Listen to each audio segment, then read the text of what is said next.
Bonjour à tous et bienvenue dans cette nouvelle série consacrée à Pillars of Eternity. Alors Pillars of Eternity, c'est un jeu créé par Obsidian Entertainment, ce sont des anciens de BioWare, des gens qui ont travaillé sur des jeux comme notamment Baldur's Gate, qui est un indétrônable du jeu de rôle. Ceux qui y ont joué dans leur jeunesse se rappellent de la quête épique que ce pouvait être Baldur's Gate 1 et 2. Donc Pillars of Eternity, on se retrouve vraiment exactement dans la même veine de jeu, avec un jeu en vue de 2D isométrique, il me semble qu'on dit, je crois que c'est ça. Donc voilà, c'est un peu à l'ancienne, mais avec un moteur qui a complètement été recréé pour l'occasion par Obsidian Entertainment, et le jeu avait été financé il y a à peu près 1 an et demi, 2 ans, sur Kickstarter. Donc, je me suis un tout petit peu renseigné avant de vous faire cette série, donc je vais pouvoir, je pense, vous expliquer un minimum les mécaniques de jeu, que je trouve personnellement très bien foutues, donc j'ai hâte de les tester. C'est la première fois que je lance le jeu, là, en direct avec vous, donc du coup, je vais vraiment tout découvrir, bien que, bon, j'ai déjà vu des let's play dessus, de gens qui ont eu accès un petit peu plus tôt que moi. Donc, on va lancer une nouvelle partie. Donc nous avons des niveaux de difficulté assez standards, quoi. Alors, sachant que ces 3 niveaux, on peut les changer pendant la partie. Par contre, la voie des damnés, on ne peut pas la modifier en cours de jeu. C'est-à-dire que si vous commencez voie des damnés, vous restez voie des damnés. À moins que je crois qu'on peut redescendre peut-être la difficulté une fois qu'on a commencé voie des damnés. Mais vous pouvez pas la remettre dans ce cas-là. Ensuite, on a l'épreuve de fer, donc on a un seul fichier de sauvegarde, donc c'est le mode Iron Man, et le mode expert qui désactive beaucoup d'aides en fait. Vous avez par exemple, quand vous lancez un sort, vous avez un cercle qui vous indique où va frapper ce même sort. Bah, là, vous l'aurez pas. Bon, moi je vais me le laisser. J'hésite entre normal et difficile quand même. Non, on va laisser en normal pour le début en tout cas du let's play, puis si vraiment c'est trop facile, on passera en difficile. Et par contre, je me mettrai bien en épreuve de fer, vous voyez. Mais bon, pour une première partie, c'est peut-être pas une bonne idée. Si jamais vraiment on accroche beaucoup au jeu et que... Peut-être que... Parce que, bon, je dis ça comme ça, mais peut-être que dans 10 épisodes, je vais arrêter la série et que je vais en recommencer une en difficile épreuve de fer, parce que j'aurai un peu mieux maîtrisé le jeu, tout ça. Mais là, pour un premier lancement dans ce jeu-là, je préfère quand même rester en normal. Non épreuve de fer, ça me semble pas mal. Donc nous allons passer à la création de personnages. D'ailleurs, je pense que cette vidéo ne sera consacrée qu'à la création de personnages, mais je vois qu'il y a une cinématique. Nous allons en profiter alors. À tout de suite.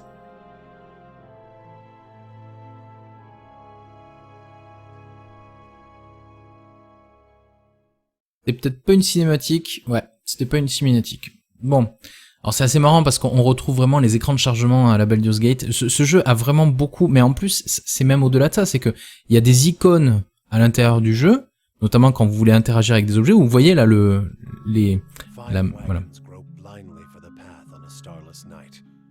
Their master glancing ever upward to the skies for assurance that he is on the right course.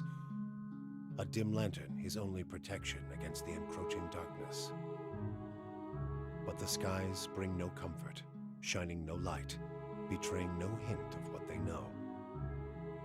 The caravan carries travelers bound for the frontier hamlet of Gilded Vale, you among them, where a local lord has offered land and wealth to settlers from abroad looking for a fresh start. On est des colons en gros, si je comprends bien. Taken suddenly ill, sweating and shivering. Ah, on est malade. Other travelers signals for the caravan master to stop on your behalf. He pulls up just in time to avoid plowing into the trunk of a fallen tree that bars the way ahead. Nous n'irons pas plus loin ce soir. Mais que va-t-il se passer? Donc on va créer notre personnage dans un premier temps. Donc on est vraiment, voilà, on a un premier choix, donc entre un homme et une femme, hein. Sachant que bon, aucun bonus ou malus particulier au fait de choisir un homme ou une femme. Alors honnêtement, j'hésite un peu, vous voyez, parce que bon, j'ai tendance à jouer des hommes, ça m'arrive de temps en temps de jouer des femmes, ça peut être intéressant aussi. Mais j'ai presque envie de me dire que la plupart des let's play que vous trouverez risquent d'être des hommes, donc du coup, j'ai bien envie de faire une femme, juste pour faire différent, on va dire. Donc on va jouer une femme. En termes de race, nous avons les humains assez, voilà, assez basiques.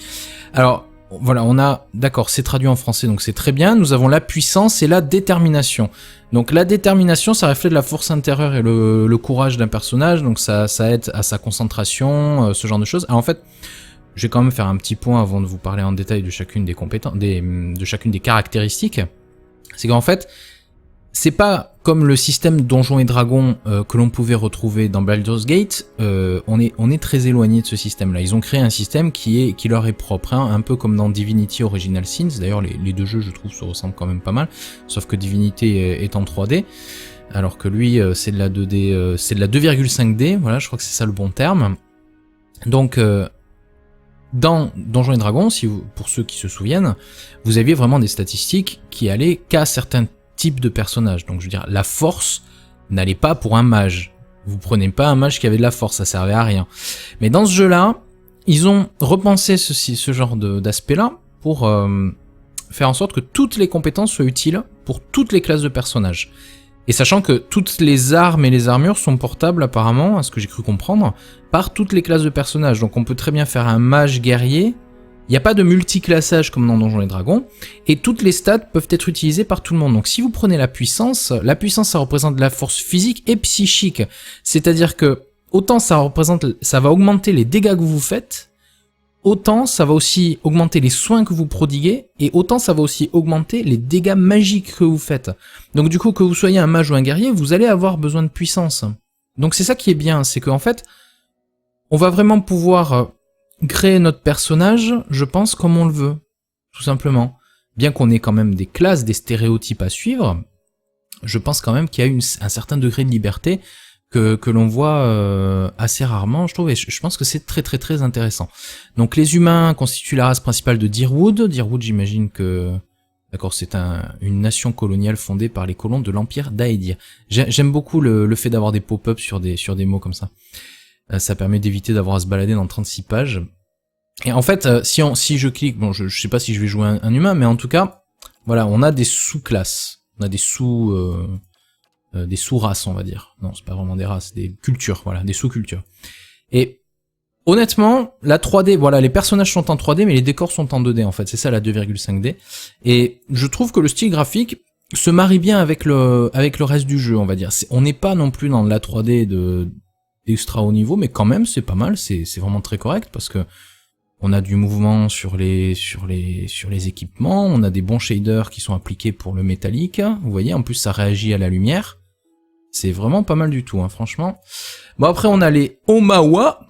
Les Omawa, c'est une sorte de race aquatique un peu qui ressemble beaucoup aux merde, comment ils s'appellent, les aliens dans Avatar, là, les omatiques, merde, bon, je vais rien dire de peur de dire une bêtise. Donc puissance plus 2, ok, repose sur la domination navale, ils sont réputés pour leur force incomparable, d'accord. Ensuite nous avons des bons vieux nains, une belle naine, ça pourrait être rigolo. Puissance plus 2 aussi, dextérité moins 1, constitution plus 1. Donc vous remarquerez que toute race confondue, on se retrouve avec un plus 2 au final, même si certains ont du coup des moins pour combler un plus 1 ailleurs. On retrouve évidemment les elfes, dextérité et perception.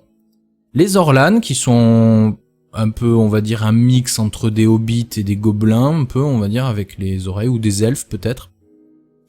Et nous avons les divins qui sont une race un peu spéciale quand même, sachant que il y a vraiment plusieurs types de divins. Vous avez le divin de la mort qui est... Moi je suis pas un grand fan, bien que j'aime beaucoup les cheveux, franchement c'est assez impressionnant, c'est assez sympa ce qu'ils ont fait. Les divins du feu, qui sont assez cool quand même. Le divin de la lune, et le divin de la nature. Et en fait, chaque divin a un bonus, un talent qui lui est propre. Donc là, par exemple, la régénération de résistance progresse. La résistance progressive est 25% plus rapide. Ici, on a... Lorsque la résistance est inférieure à 75%, 50 et 25, on génère des vagues curatrices de clair de lune qui régénèrent leur résistance et celle de leurs alliés. Alors, les divins du feu, ils font des dégâts, plus de dégâts quand ils ont pris des dégâts, justement. Et voilà, ils accroissent leurs dégâts quand la résistance de l'ennemi est moins inférieure à 25%. Mais je vais pas jouer un divin, c'est pas vraiment ce qui me branche. Peut-être qu'un jour on en fera. Mais après voilà, on a vraiment les elfes pâles qui font un peu penser à des elfes noirs, on va dire. Ils ont une réduction accrue aux dégâts de brûlure et de gel. Oui, ok. Et eux, S'ils sont à distance, ils ont un bonus de précision, de déviation et de réflexe. Donc ça fait de très très bons archers. Bien évidemment. Les nains, qu'est-ce qu'ils ont? Alors, nous avons les nains australes. Ok, donc vraiment, ils ont tous des différents trucs. Les humains, je crois par contre qu'ils ont les mêmes. Voilà, les humains ont à chaque fois les mêmes choses. Donc 5 secondes après que leur résistance passe en dessous de la barre des 50%, les représentants de ce peuple reçoivent des bonus de précision et de dégâts. D'accord. Ça peut être intéressant. Ok. Donc ouais, un petit point. Donc nous avons un petit point sur les caracs. Nous avons donc la détermination qui représente en fait la volonté du personnage. Ça renforce voilà des propriétés défensives de volonté et de déviation. Donc c'est pas trop mal. La puissance physique, c'est les dégâts, on va dire, hein, pour simplifier. La dextérité, ça augmente la vitesse d'action. Voilà, c'est ça. Les attaques, les sorts et les capacités. Ça impacte tout, vous voyez. Donc c'est ça ce que je disais qui est pas mal, c'est que chaque compétence peut être utile à tout le monde. La perception, par exemple, au combat, cela agit sur les propriétés défensives et donne un bonus d'interruption. Parce que quand on attaque et qu'on touche, on peut interrompre l'action de l'adversaire. Parce qu'en fait, il n'y a pas un système de tour par tour dans ce jeu-là. En gros, quand vous faites une action, elle vous prend par exemple une demi-seconde. Ensuite, vous aurez besoin, après ça dépend de votre arme, mais par exemple avec une épée, vous allez avoir besoin d'une demi-seconde pardon, de repos et une demi-seconde pour préparer la prochaine attaque en gros. Donc vous allez avoir voilà une attaque, une seconde d'attente, une attaque. Et si vous êtes interrompu par exemple pendant votre phase de repos, cette phase de repos recommence à 0 quoi, en gros. Et en fait en dessus des personnages, il y a des espèces de progress bar qui se réduisent. Enfin bref. On regardera ça plus en détail une fois qu'on aura lancé la partie. Donc moi j'ai bien envie de jouer un humain, en général j'aime bien jouer les humains. Les Omas me branchent pas trop. Une naine ça pourrait être marrant aussi quand même. Donc je pense qu'on va faire une humaine. Et nous avons quoi donc? Peuple des prairies. Ouais. Ça c'est un peu les gens... les tire-temps, c'est un peu... Tout le monde est un peu cela. Le peuple des océans, moi j'ai pas envie de... Non. Le peuple de la savane a l'air sympa aussi. Ouais, non, je vais prendre peuple des prairies. Ok. Donc maintenant, on passe aux classes de personnages. Donc nous avons le barbare, qui est assez classe quand même. Capacité départ carnage. Lorsque les barbares frappent avec des attaques de mêlée, ils infligent automatiquement des dégâts réduits à tous les autres ennemis situés à proximité de la cible. Donc c'est pas mal, ça permet de cogner les gens qui sont à côté. On a des compétences. Donc l'athlétisme, ça permet par exemple tout ce qui est escalade, ce genre de choses. Il y a en fait dans le jeu, il y a des conversations avec d'autres personnages et des actions scriptées, un peu comme vous savez, des trucs à choix multiples. Et des fois, il y a des tests justement de compétences qui sont réalisés et c'est à ces endroits-là que ça peut être utile. Donc une résistance très élevée. Alors oui, un truc qu'il fallait que je dise, c'est que vous avez le concept de santé et de résistance, c'est quelque chose que j'aime beaucoup honnêtement. Donc la santé, c'est vraiment les points de vie de vos personnages. Donc chez le barbare, c'est 6 fois sa résistance. Sachant qu'il commence à 64. Donc 64 x 6, 6 x 6, 36, 6 x 4, 24, ça fait 384. Donc très très grosse santé. Et la résistance, donc de 48, non j'imagine plutôt 48 en début de partie et plus 16 par niveau, après le niveau 1 en fait ça doit être. Donc en gros quand vous êtes en combat, votre résistance, c'est vos PV pour la durée du combat. Donc si ces PV-là tombent à 0, vous tombez inconscient. Et si votre santé, elle, tombe à 0, vous mourrez, en gros. Sachant que j'ai activé une option quand même pour qu'on ne meure pas, mais on soit mutilé dans un premier temps, ce qui nous fait subir des gros debuffs, des gros malus. Et un deuxième coup, une deuxième mort, entre guillemets, nous fait vraiment mourir et la mort est définitive. Donc la résistance, c'est les points de vie le temps d'une rencontre, le temps d'un seul combat. Et les PV, c'est la vie en règle, en général, entre guillemets. Je sais pas trop comment vous le dire, c'est un peu... C'est pas compliqué en plus. C'est ça le pire. En fait, la résistance se régénère rapidement, c'est un peu comme l'endurance, vous savez, vous commencez un combat, au bout de 5 minutes de combat, vous êtes fatigué. Là, c'est un peu le même principe. Et la santé, par contre, elle est plus compliquée à regagner. Il faut des potions de soins, il faut des sorts de soins, ce genre de choses, quoi.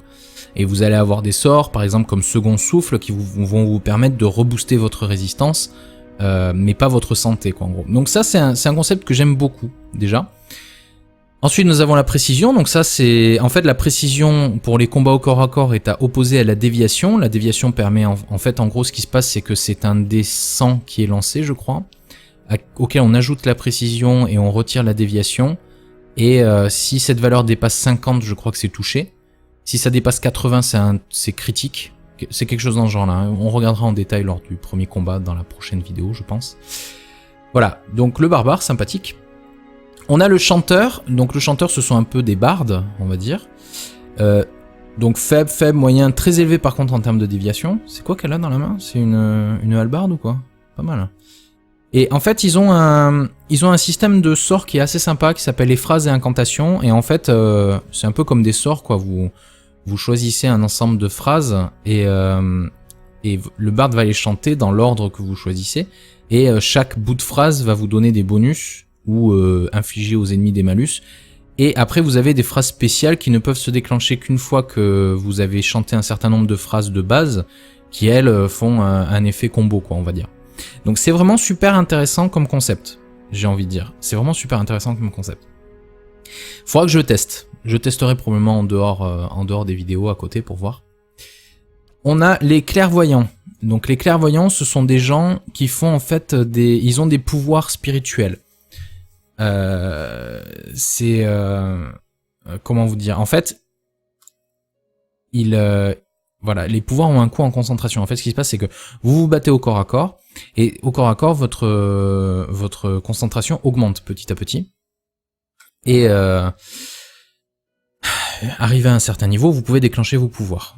Donc c'est assez sympa, surtout qu'ils ont des pouvoirs assez sympas, comme par exemple la vague mentale. Et voilà, vous 10 de concentration, et ça fait en fait, ça frappe une cible qui prend 10 à 19 bruts de dégâts, et en fait ça renverse dans une zone d'effet, ça renverse tous les ennemis pour 3 secondes, et c'est un test comparé à leur courage quoi.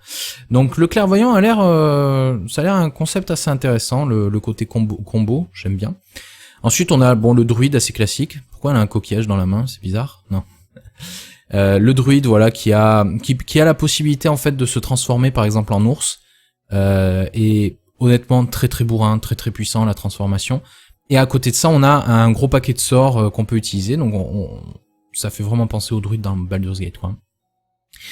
Ensuite, bon, un bon vieux guerrier. Ce qui est sympa, c'est qu'il récupère constamment. Alors moi, en règle générale, à Donjons et Dragons, j'avais tendance à aimer jouer les guerriers parce que ils sont très versatiles pour le combat. Et le truc, c'est que souvent notre héros, c'est quelqu'un d'assez fragile. Donc soit on en fait quelqu'un qui a des grosses armures et qui est capable de résister au pire des combats, notamment quand on se retrouve seul, sans compagnon contre un boss. Ça peut arriver, ça arrive souvent dans les jeux de rôle.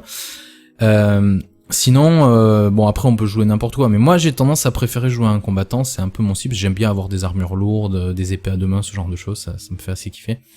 Et justement, ce qui m'intéresse pas mal aussi, c'est le paladin.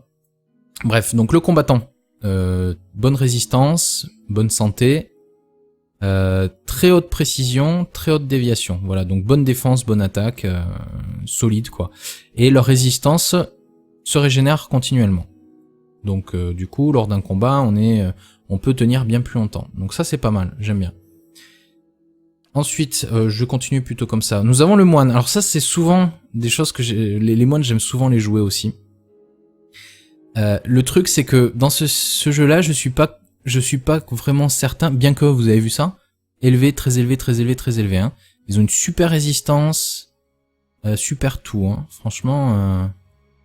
Et 3 combes de base.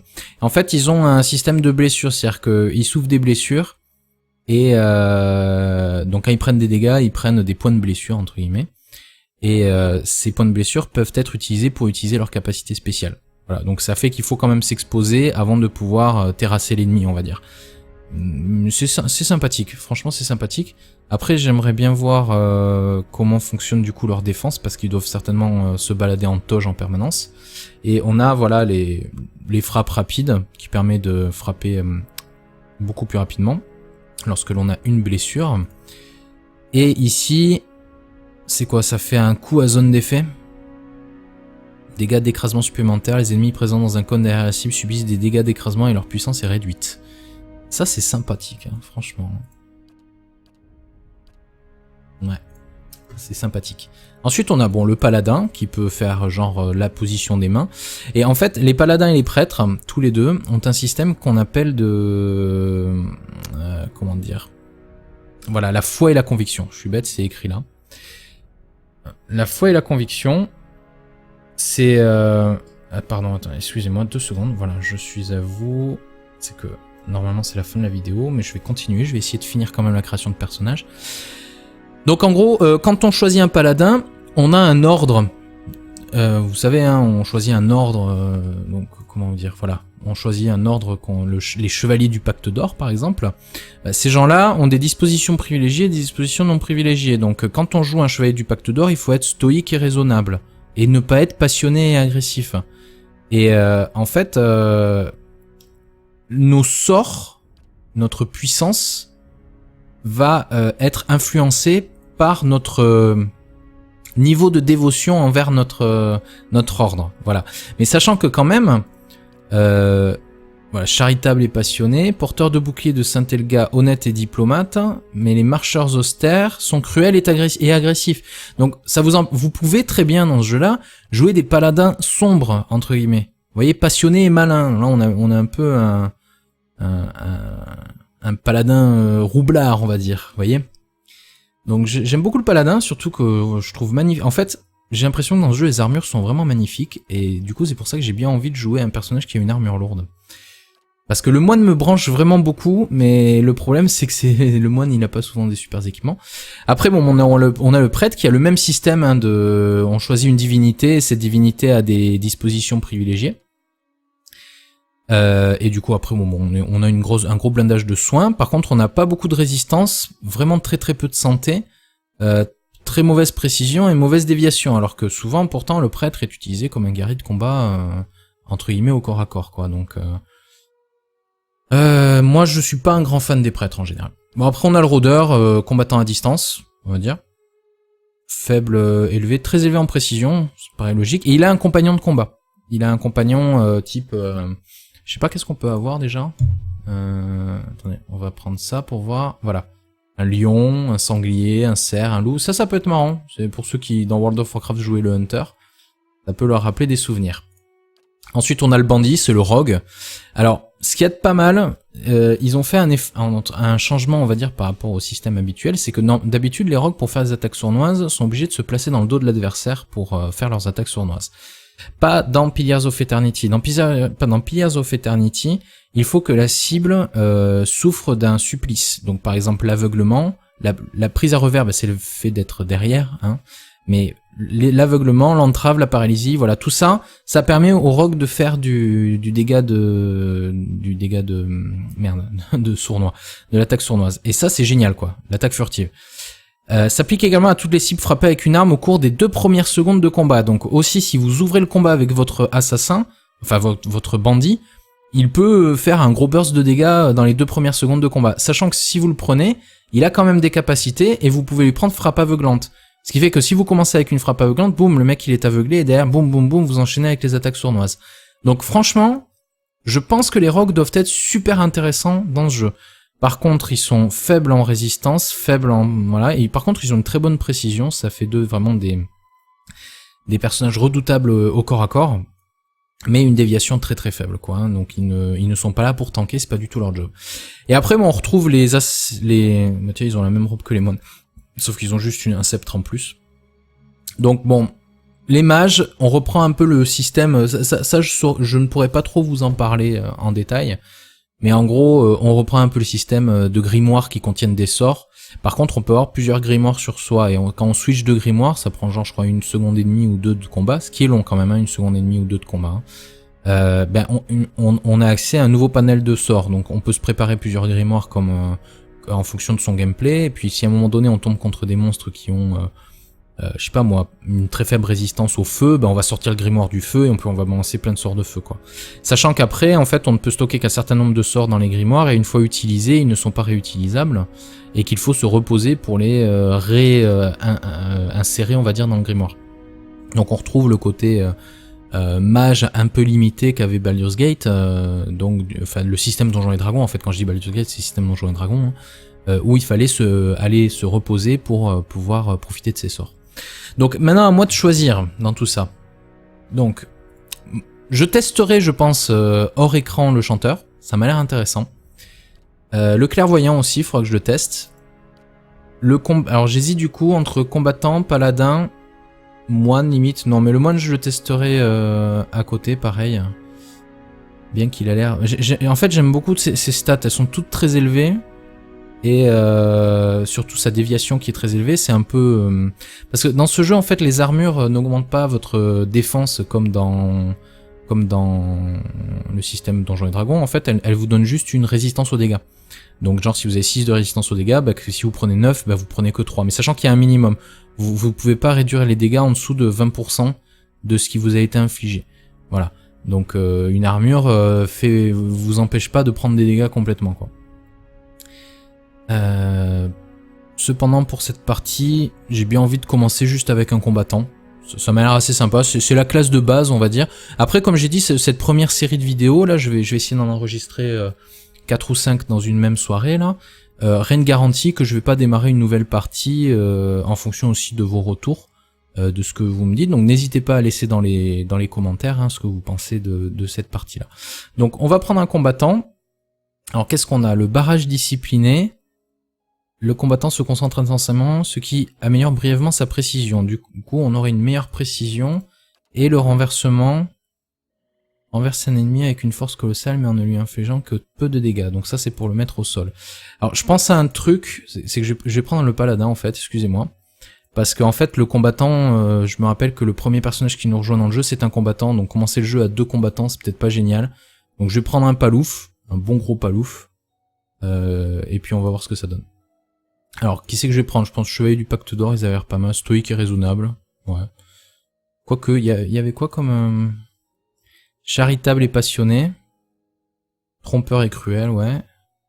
Honnête et diplomate. Oh, ça me plairait un peu plus, peut-être. Porteur de bouclier de Saint-Elkga. Dalcozzi Paladini. Passionné et malin.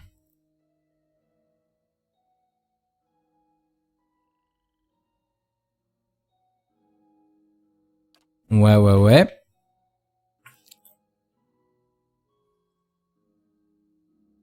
Non, je pense que les porteurs de boucliers ont l'air pas mal. Bien que les aimables voyageurs, j'aimerais juste lire un petit peu vite fait, excusez-moi. Guide et protège les voyageurs, souvent les aimables voyageurs ne jouissent pas d'une noble précise, mais sont très respectés du peuple pour leur générosité et leur compassion. À défaut de disposer d'une structure centralisée, bon nombre d'aimables voyageurs agissent de manière indépendante dans les régions reculées.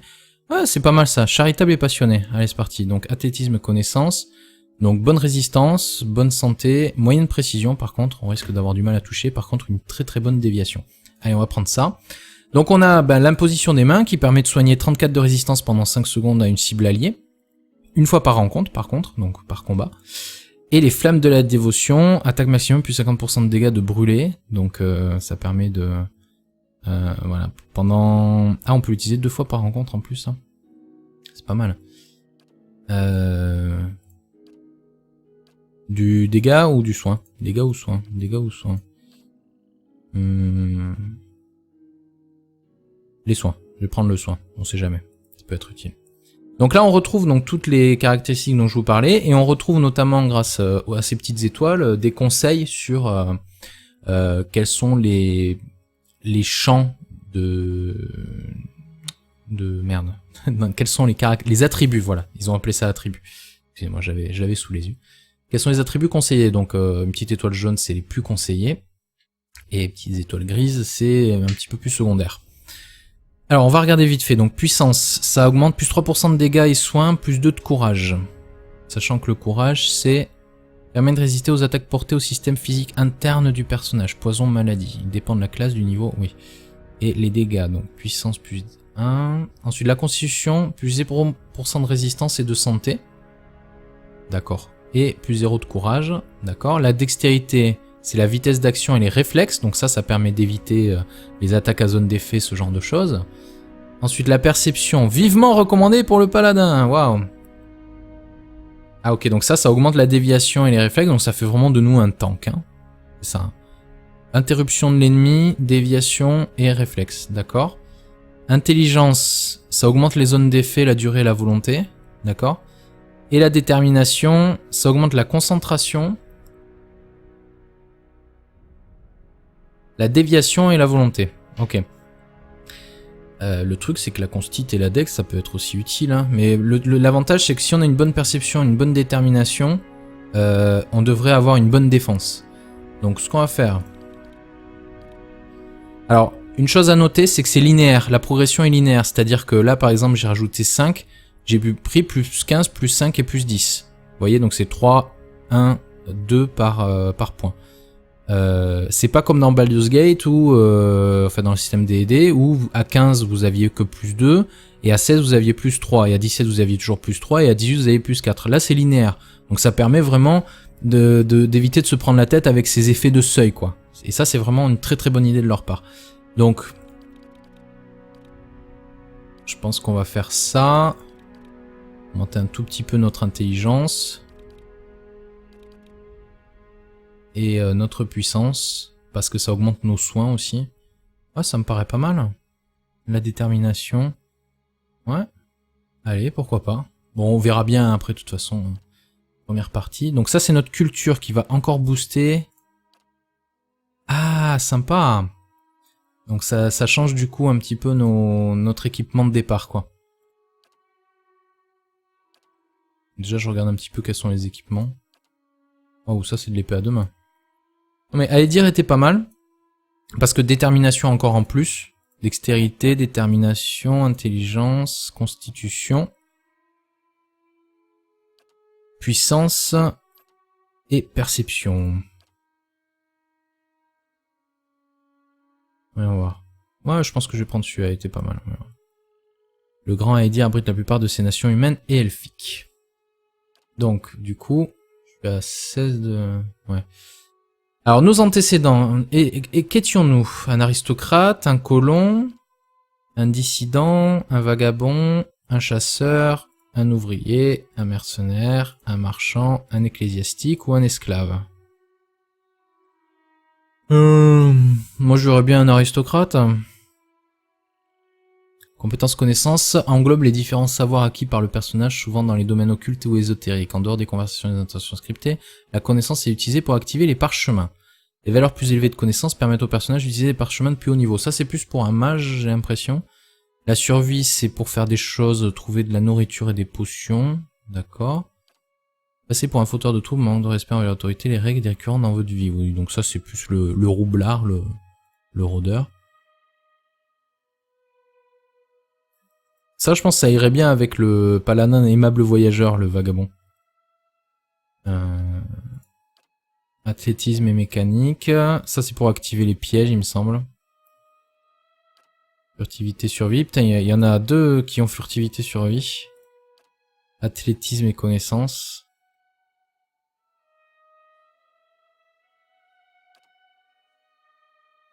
Ouais. Ecclésiastique, ouais.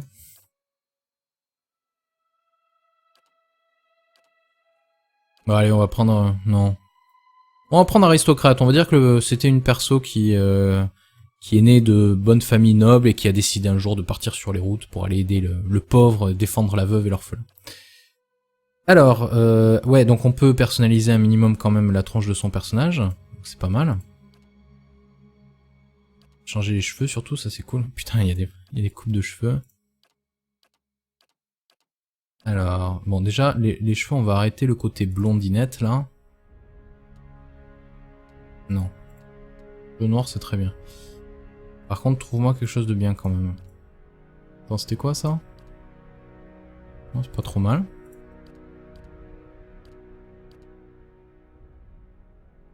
Ah, ça me plaît un peu plus. Donc le 12 me plaît pas trop mal.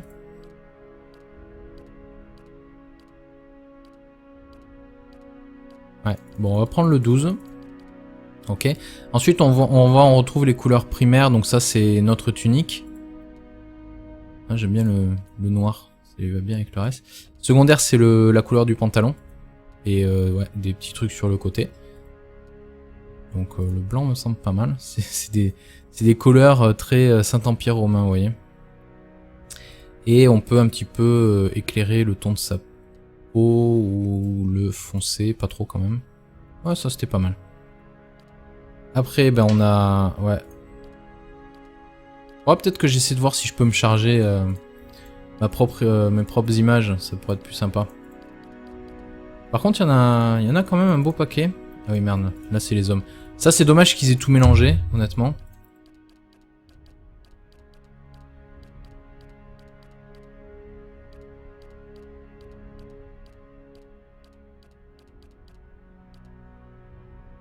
Ouais, en fait, enfin vraiment que je regarde si je peux pas me mettre une image à moi.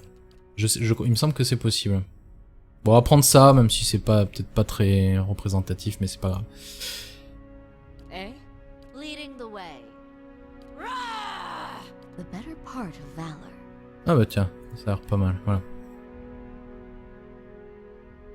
Ah, ça c'est le nom de mon perso dans Skyrim. Allez, bon bah écoutez, je vais m'arrêter là pour cette vidéo, qui dure quand même 35 minutes, ce qui est beaucoup. Et puis je vous retrouve dans le prochain épisode pour le lancement de Pillars of Eternity, voyons voir ce que ça va donner en jeu. Merci en tout cas à tous de m'avoir rejoint. Vu que c'est la première vidéo de la série, pensez bien à aller cliquer sur le bouton j'aime. Je vous invite à vous abonner sur ma chaîne si vous ne l'avez pas encore fait, si vous ne la connaissez pas. Et puis je vous dis à très bientôt pour le prochain épisode. Bye bye. Il a quand même des capacités et vous pouvez lui prendre frappe aveuglante. Ce qui fait que si vous commencez avec une frappe aveuglante, boum, le mec il est aveuglé et derrière, boum, boum, boum, vous enchaînez avec les attaques sournoises. Donc franchement, je pense que les rogues doivent être super intéressants dans ce jeu. Par contre, ils sont faibles en résistance, faibles en... Voilà, et par contre, ils ont une très bonne précision, ça fait d'eux vraiment des personnages redoutables au corps à corps, mais une déviation très faible, quoi. Hein, donc ils ne sont pas là pour tanker, c'est pas du tout leur job. Et après, bon, on retrouve les... Tiens, ils ont la même robe que les moines. Sauf qu'ils ont juste un sceptre en plus. Donc bon, les mages, on reprend un peu le système, ça je ne pourrais pas trop vous en parler en détail, mais en gros, on reprend un peu le système de grimoires qui contiennent des sorts. Par contre, on peut avoir plusieurs grimoires sur soi, et quand on switch de grimoire, ça prend genre, je crois, 1 seconde et demie ou 2 de combat, ce qui est long quand même, hein, 1 seconde et demie ou 2 de combat. Hein. On a accès à un nouveau panel de sorts, donc on peut se préparer plusieurs grimoires comme... en fonction de son gameplay, et puis si à un moment donné on tombe contre des monstres qui ont, je sais pas moi, une très faible résistance au feu, on va sortir le grimoire du feu et on va balancer plein de sorts de feu, quoi. Sachant qu'après, en fait, on ne peut stocker qu'un certain nombre de sorts dans les grimoires, et une fois utilisés, ils ne sont pas réutilisables, et qu'il faut se reposer pour les insérer, on va dire, dans le grimoire. Donc on retrouve le côté... mage un peu limité qu'avait Baldur's Gate, enfin le système Donjons et Dragons, en fait quand je dis Baldur's Gate c'est le système Donjons et Dragons, hein, où il fallait aller se reposer pour pouvoir profiter de ses sorts. Donc maintenant à moi de choisir dans tout ça. Donc je testerai je pense hors écran le chanteur, ça m'a l'air intéressant. Le clairvoyant aussi, il faudra que je le teste. Alors j'hésite du coup entre combattant, paladin, moine limite, non mais le moine je le testerai à côté pareil, bien qu'il a l'air... En fait j'aime beaucoup ses stats, elles sont toutes très élevées, et surtout sa déviation qui est très élevée, c'est un peu... parce que dans ce jeu en fait les armures n'augmentent pas votre défense comme dans le système Donjons et Dragons, en fait elles vous donnent juste une résistance aux dégâts. Donc genre si vous avez 6 de résistance aux dégâts, si vous prenez 9, vous prenez que 3, mais sachant qu'il y a un minimum. Vous pouvez pas réduire les dégâts en dessous de 20% de ce qui vous a été infligé. Voilà. Donc une armure vous empêche pas de prendre des dégâts complètement, quoi. Cependant pour cette partie, j'ai bien envie de commencer juste avec un combattant. Ça m'a l'air assez sympa, c'est la classe de base on va dire. Après comme j'ai dit, cette première série de vidéos là, je vais essayer d'en enregistrer 4 ou 5 dans une même soirée là. Rien ne garantit que je vais pas démarrer une nouvelle partie en fonction aussi de vos retours, de ce que vous me dites. Donc n'hésitez pas à laisser dans les commentaires ce que vous pensez de cette partie-là. Donc on va prendre un combattant. Alors qu'est-ce qu'on a? Le barrage discipliné. Le combattant se concentre intensément, ce qui améliore brièvement sa précision. Du coup on aurait une meilleure précision. Et le renversement... renverse un ennemi avec une force colossale mais en ne lui infligeant que peu de dégâts. Donc ça c'est pour le mettre au sol. Alors je pense à un truc, c'est que je vais prendre le paladin en fait, excusez-moi. Parce qu'en fait le combattant, je me rappelle que le premier personnage qui nous rejoint dans le jeu c'est un combattant. Donc commencer le jeu à 2 combattants c'est peut-être pas génial. Donc je vais prendre un palouf. un bon gros palouf. Et puis on va voir ce que ça donne. Alors, qui c'est que je vais prendre? Je pense Chevalier du Pacte d'Or, ils avaient l'air pas mal. Stoïque et raisonnable. Ouais. Quoique, il y avait quoi comme... charitable et passionné. Trompeur et cruel, ouais.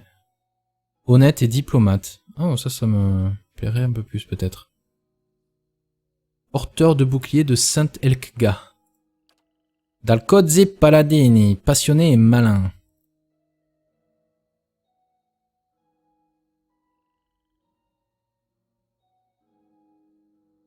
Ouais.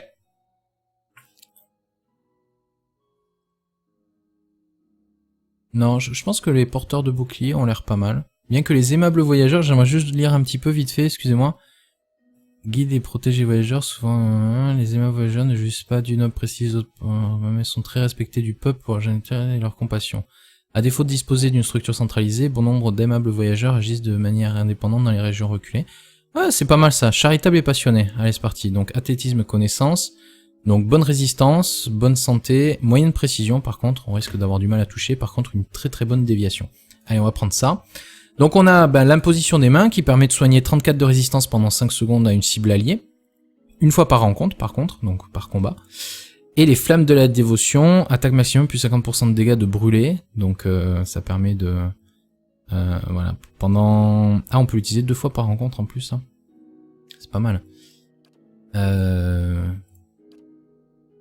Du dégât ou du soin? Dégâts ou soin? Dégâts ou soin? Les soins. Je vais prendre le soin. On sait jamais. Ça peut être utile. Donc là, on retrouve donc toutes les caractéristiques dont je vous parlais, et on retrouve notamment, grâce à ces petites étoiles, des conseils sur quels sont les champs de merde. Quels sont les attributs, voilà. Ils ont appelé ça attributs. Excusez-moi, je l'avais sous les yeux. Quels sont les attributs conseillés? Donc une petite étoile jaune, c'est les plus conseillés, et petites étoiles grises, c'est un petit peu plus secondaire. Alors on va regarder vite fait, donc puissance, ça augmente pas un mage qui avait de la force, ça servait à rien. Mais dans ce jeu-là, ils ont repensé ce genre d'aspect-là pour faire en sorte que toutes les compétences soient utiles pour toutes les classes de personnages.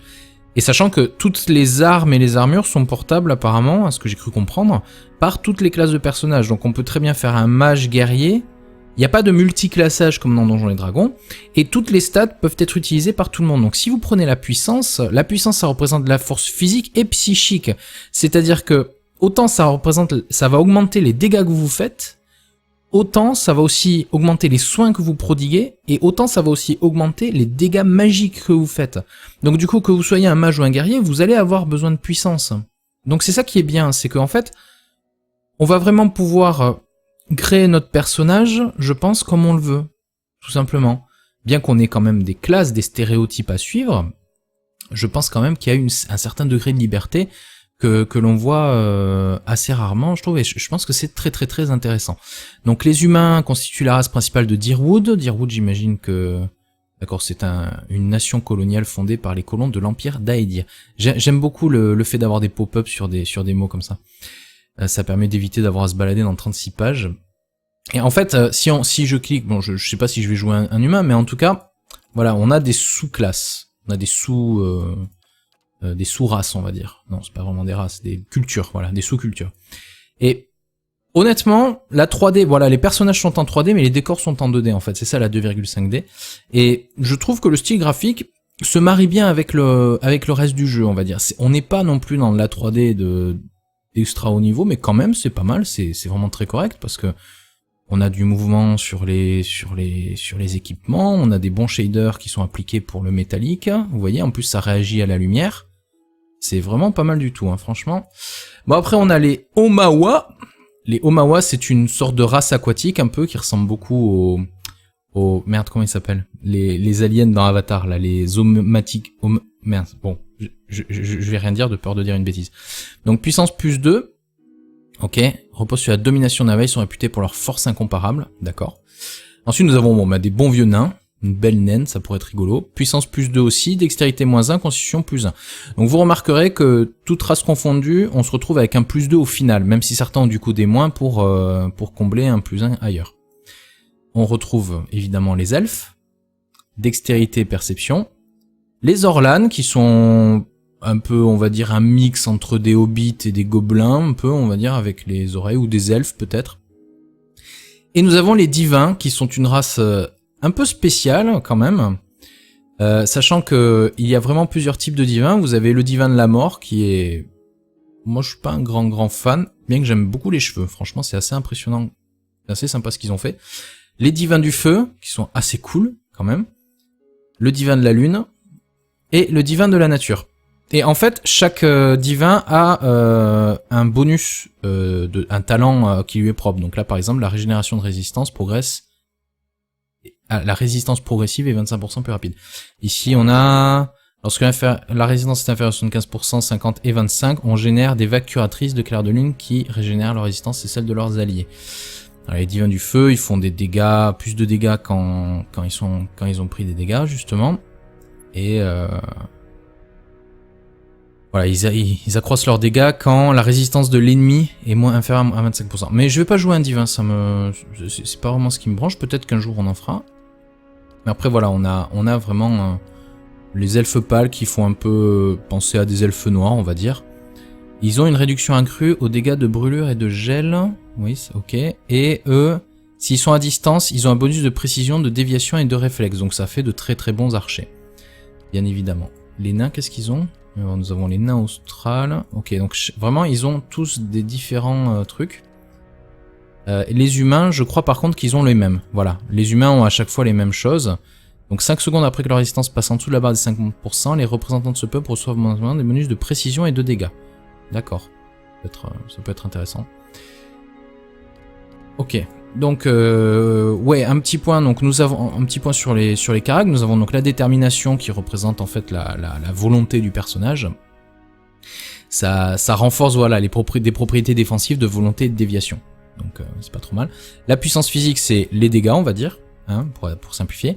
La dextérité, ça augmente la vitesse d'action. Voilà, c'est ça. Les attaques, les sorts et les capacités. Ça impacte tout, vous voyez. Donc c'est ça ce que je disais qui est pas mal, c'est que chaque compétence peut être utile à tout le monde. La perception, par exemple, au combat, cela agit sur les propriétés défensives et donne un bonus d'interruption, parce que quand on attaque et qu'on touche, on peut interrompre l'action de l'adversaire. Parce qu'en fait, il n'y a pas un système de tour par tour dans ce jeu-là. En gros, quand vous faites une action, elle vous prend par exemple une demi-seconde, ensuite vous aurez besoin, après ça dépend de votre arme, mais par exemple avec une épée, vous allez avoir besoin d'une demi-seconde pardon de repos et une demi-seconde pour préparer la prochaine attaque en gros. Donc vous allez avoir voilà une attaque, une seconde d'attente, une attaque. Et si vous êtes interrompu par exemple pendant votre phase de repos, cette phase de repos recommence à 0 quoi en gros. Et en fait ça fait vraiment penser aux druides dans Baldur's Gate quoi. Ensuite bon un bon vieux guerrier, ce qui est sympa c'est qu'il récupère constamment. Alors moi en règle générale à Donjons et Dragons j'avais tendance à aimer jouer les guerriers parce que ils sont très versatiles pour le combat et le truc c'est que souvent notre héros c'est quelqu'un d'assez fragile, donc soit on en fait quelqu'un qui a des grosses armures et qui est capable de résister au pire des combats, notamment quand on se retrouve seul sans compagnon contre un boss, ça peut arriver, ça arrive souvent dans les jeux de rôle. Sinon, bon après on peut jouer n'importe quoi, mais moi j'ai tendance à préférer jouer à un combattant, c'est un peu mon cible, j'aime bien avoir des armures lourdes, des épées à deux mains, ce genre de choses, ça me fait assez kiffer. Et justement, ce qui m'intéresse pas mal aussi, c'est le paladin. Bref, donc le combattant, bonne résistance, bonne santé, très haute précision, très haute déviation, voilà, donc bonne défense, bonne attaque, solide quoi. Et leur résistance se régénère continuellement. Donc du coup, lors d'un combat, on peut tenir bien plus longtemps. Donc ça c'est pas mal, j'aime bien. Ensuite, je continue plutôt comme ça. Nous avons le moine. Alors ça c'est souvent des choses que les moines j'aime souvent les jouer aussi. Le truc c'est que dans ce jeu-là, je suis pas vraiment certain, bien que vous avez vu ça, très élevé, hein. Ils ont une super résistance, super tout, hein. Franchement. Et 3 combos de base. En fait, ils ont un système de blessures, c'est-à-dire qu'ils souffrent des blessures, et donc quand ils prennent des dégâts, ils prennent des points de blessure, entre guillemets, et ces points de blessure peuvent être utilisés pour utiliser leur capacité spéciale. Voilà, donc ça fait qu'il faut quand même s'exposer avant de pouvoir terrasser l'ennemi, on va dire. C'est sympathique, franchement c'est sympathique. Après j'aimerais bien voir comment fonctionne du coup leur défense, parce qu'ils doivent certainement se balader en toge en permanence. Et on a voilà les frappes rapides qui permettent de frapper beaucoup plus rapidement lorsque l'on a une blessure. Et ici, c'est quoi? Ça fait un coup à zone d'effet. Dégâts d'écrasement supplémentaires. Les ennemis présents dans un cône derrière la cible subissent des dégâts d'écrasement et leur puissance est réduite. Ça, c'est sympathique, hein, franchement. Ouais, c'est sympathique. Ensuite, on a bon le paladin qui peut faire genre la position des mains. Et en fait, les paladins et les prêtres, tous les deux, ont un système qu'on appelle de... comment dire? Voilà, la foi et la conviction. Je suis bête, c'est écrit là. La foi et la conviction, c'est... Ah, pardon, attends, excusez-moi, 2 secondes. Voilà, je suis à vous. C'est que normalement c'est la fin de la vidéo, mais je vais continuer. Je vais essayer de finir quand même la création de personnage. Donc en gros, quand on choisit un paladin, on a un ordre. Vous savez, hein, on choisit un ordre. Donc comment dire, voilà. On choisit un ordre, les chevaliers du pacte d'or par exemple. Ces gens-là ont des dispositions privilégiées et des dispositions non privilégiées. Donc quand on joue un chevalier du pacte d'or, il faut être stoïque et raisonnable. Et ne pas être passionné et agressif. Et en fait, nos sorts, notre puissance va être influencée par notre niveau de dévotion envers notre ordre. Voilà. Mais sachant que quand même, voilà, charitable et passionné, porteur de bouclier de Saint-Elga, honnête et diplomate, mais les marcheurs austères sont cruels et agressifs. Donc ça vous pouvez très bien dans ce jeu-là jouer des paladins sombres entre guillemets. Vous voyez, passionné et malin. Là on a un peu un paladin roublard, on va dire. Vous voyez. Donc j'aime beaucoup le paladin, surtout que je trouve magnifique. En fait, j'ai l'impression que dans ce jeu les armures sont vraiment magnifiques et du coup c'est pour ça que j'ai bien envie de jouer un personnage qui a une armure lourde. Parce que le moine me branche vraiment beaucoup, mais le problème c'est que le moine il a pas souvent des super équipements. Après bon, on a le prêtre qui a le même système hein, on choisit une divinité et cette divinité a des dispositions privilégiées. Et du coup après bon, on a un gros blindage de soins. Par contre on n'a pas beaucoup de résistance, vraiment très peu de santé, très mauvaise précision et mauvaise déviation, alors que souvent pourtant le prêtre est utilisé comme un guerrier de combat entre guillemets au corps à corps quoi. Donc moi je suis pas un grand fan des prêtres en général. Bon après on a le rôdeur, combattant à distance, on va dire.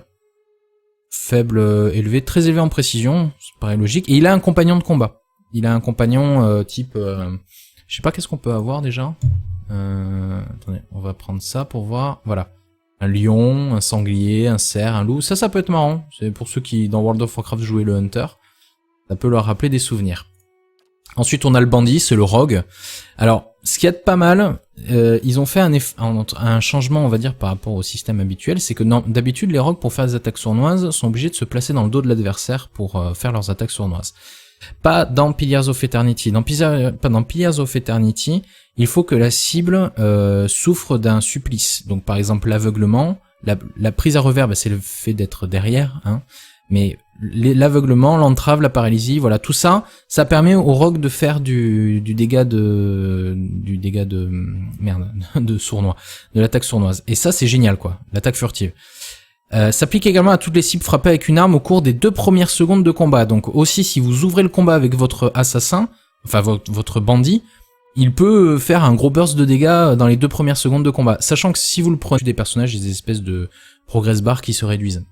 Enfin bref, on regardera ça plus en détail une fois qu'on aura lancé la partie. Donc moi j'ai bien envie de jouer un humain. En général, j'aime bien jouer les humains. Les Omas me branchent pas trop. Une naine, ça pourrait être marrant aussi quand même. Donc je pense qu'on va faire une humaine. Et nous avons quoi? Donc peuple des prairies. Ouais. Ça c'est un peu les gens... les tire-temps, c'est un peu... Tout le monde est un peu cela. Le peuple des océans, moi j'ai pas envie de... Non. Le peuple de la savane a l'air sympa aussi. Ouais. Non, je vais prendre peuple des prairies. Ok. Donc maintenant... on passe aux classes de personnages. Donc nous avons le barbare, qui est assez classe quand même. Capacité départ carnage. Lorsque les barbares frappent avec des attaques de mêlée, ils infligent automatiquement des dégâts réduits à tous les autres ennemis situés à proximité de la cible. Donc c'est pas mal, ça permet de cogner les gens qui sont à côté. On a des compétences. Donc l'athlétisme, ça permet par exemple tout ce qui est escalade, ce genre de choses. Il y a en fait dans le jeu, il y a des conversations avec d'autres personnages et des actions scriptées, un peu comme vous savez, des trucs à choix multiples. Et des fois, il y a des tests justement de compétences qui sont réalisés et c'est à ces endroits-là que ça peut être utile.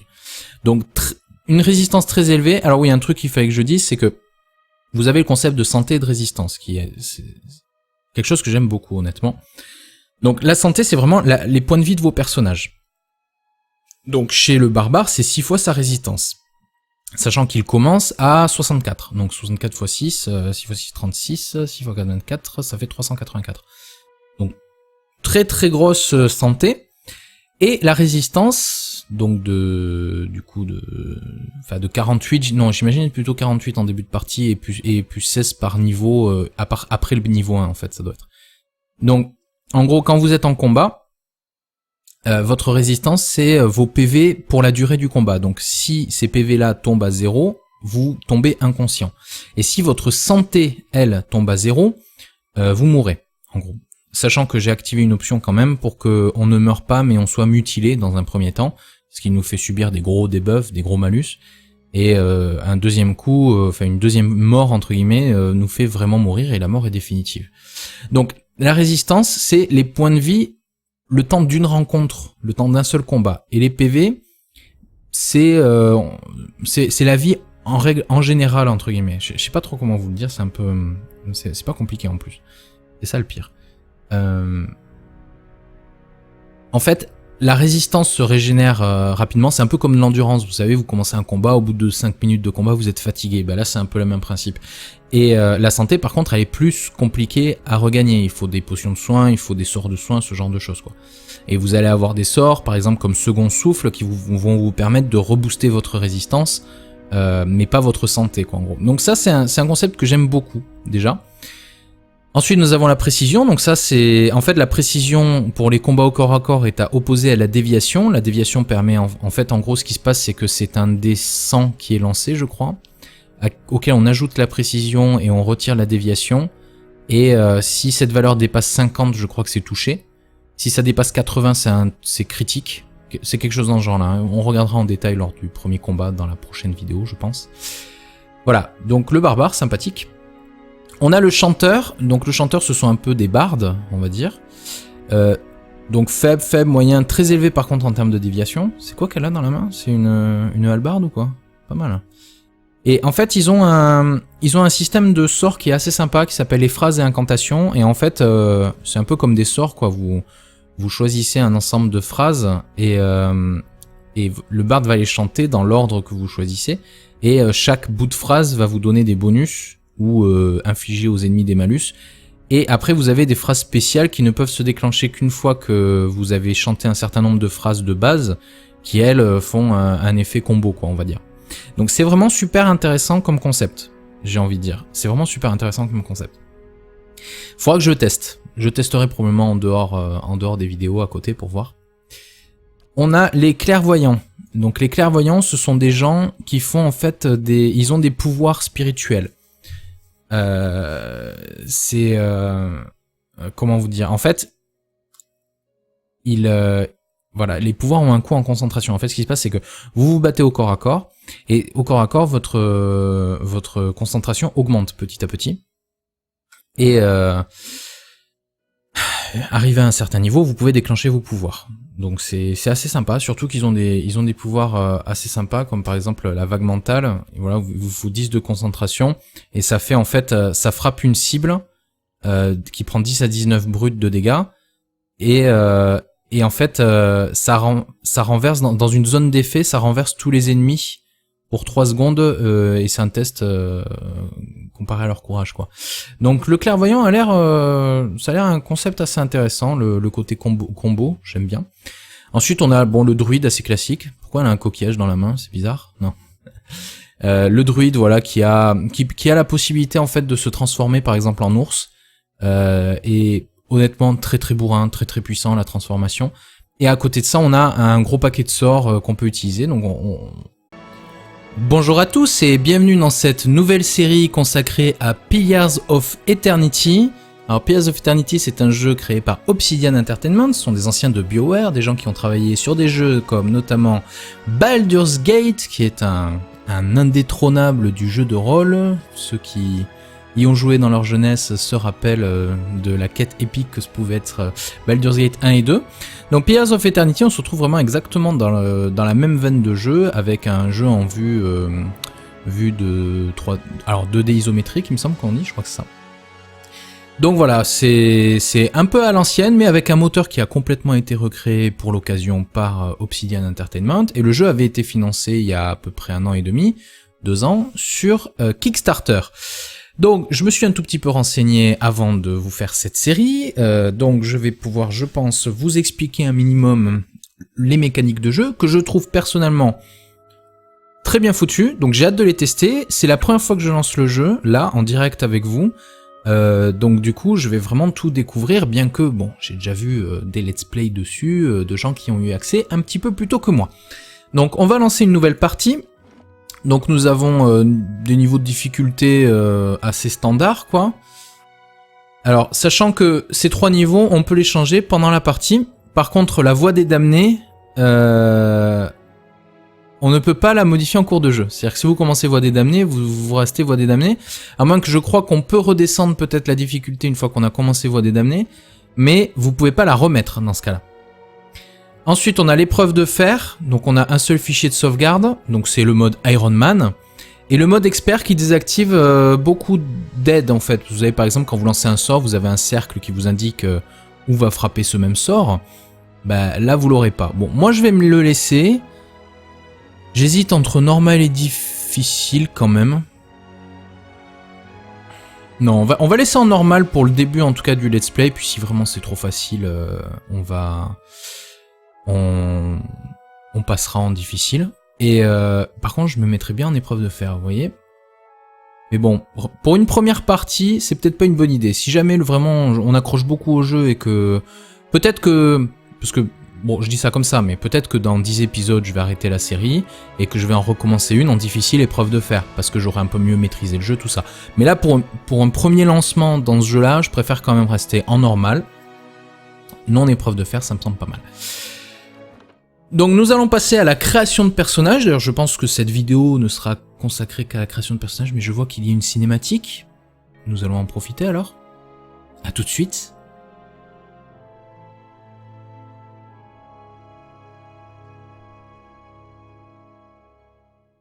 C'était peut-être pas une cinématique. Ouais, c'était pas une cinématique. Bon.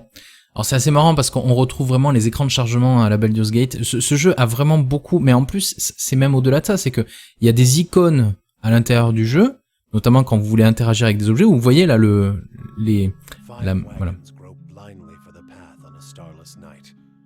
Their master glancing ever upward to the skies for assurance that he is on the right course. A dim lantern, his only protection against the encroaching darkness. But the skies bring no comfort, shining no light, betraying no hint of what they know. The caravan carries travelers bound for the frontier hamlet of Gilded Vale, you among them, where a local lord has offered land and wealth to settlers from abroad looking for a fresh start. On est des colons en gros, si je comprends bien. You were taken suddenly ill, sweating and shivering. Ah, on est malade. Other travelers signals for the caravan master to stop on your behalf. He pulls up just in time to avoid plowing into the trunk of a fallen tree that bars the way ahead. Nous n'irons pas plus loin ce soir. Mais que va-t-il se passer? Donc on va créer notre personnage dans un premier temps. Donc on est vraiment, voilà, on a un premier choix, donc entre un homme et une femme, hein. Sachant que bon, aucun bonus ou malus particulier au fait de choisir un homme ou une femme. Alors honnêtement, j'hésite un peu, vous voyez, parce que bon, j'ai tendance à jouer des hommes, ça m'arrive de temps en temps de jouer des femmes, ça peut être intéressant aussi. Mais j'ai presque envie de me dire que la plupart des let's play que vous trouverez risquent d'être des hommes, donc du coup, j'ai bien envie de faire une femme, juste pour faire différent, on va dire. Donc on va jouer une femme. En termes de race, nous avons les humains assez, voilà, assez basiques. Alors, voilà, on a, d'accord, c'est traduit en français, donc c'est très bien. Nous avons la puissance et la détermination. Donc la détermination, ça reflète la force intérieure et le courage d'un personnage, donc ça aide à sa concentration, ce genre de choses. Alors en fait, je vais quand même faire un petit point avant de vous parler en détail de chacune des compétences, de chacune des caractéristiques. C'est qu'en fait, c'est pas comme le système Donjons et Dragons que l'on pouvait retrouver dans Baldur's Gate. On est très éloigné de ce système-là. Ils ont créé un système qui leur est propre, hein, un peu comme dans Divinity Original Sins. D'ailleurs, les deux jeux, je trouve, se ressemblent quand même pas mal, sauf que Divinity est en 3D, alors que lui, c'est de la 2D, c'est de la 2,5D. Voilà, je crois que c'est ça le bon terme.